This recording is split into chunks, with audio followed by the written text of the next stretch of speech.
Hello. Now we're getting ready to do chapters 34, 35, and 36. And chapter 34 is kind of a sad story. It's sad on a number of fronts.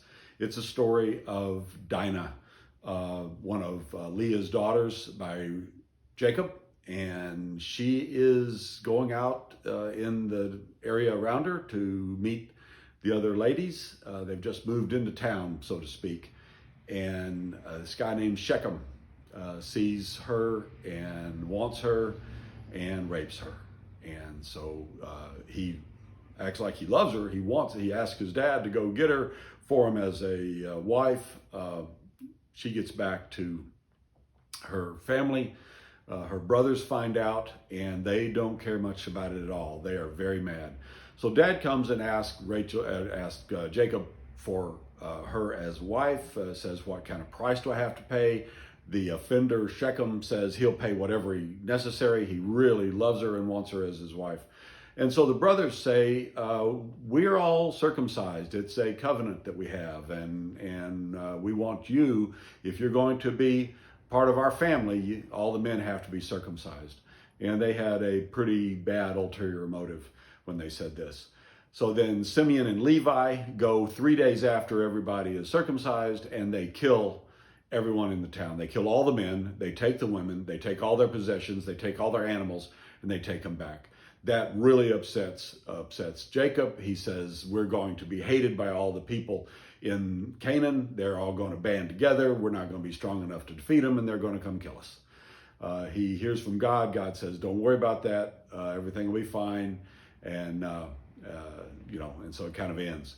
And then in the next chapter, what happens is God tells Jacob to go back to Bethel. Remember, Bethel, or Bethel, is the place where he saw the vision of God and the ladder going up and down and the angels ascending and descending, and he had set up the stone and anointed it with oil.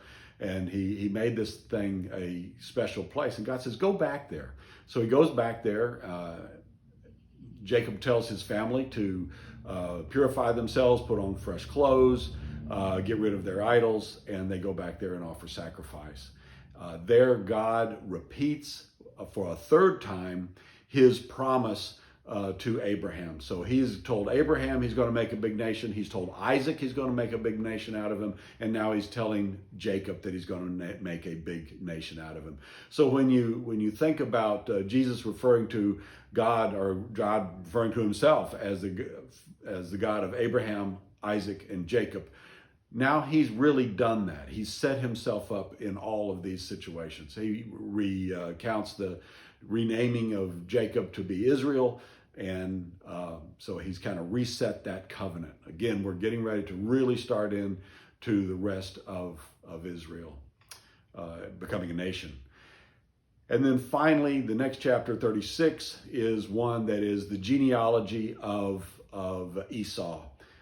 Most of these are not names that we see too many times. There's one in there, Amalek, who becomes the Amalekites. But the most important thing is you see Esau is referred to as Edom.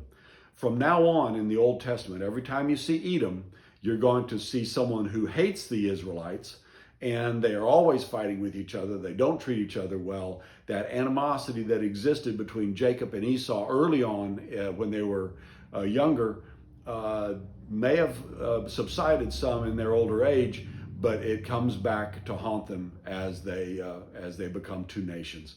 So anyway, we see Esau as Edom, and we see Amalek. So anyway, I hope you enjoy the reading. Keep up with us, and I'll talk to you again tomorrow. Bye-bye.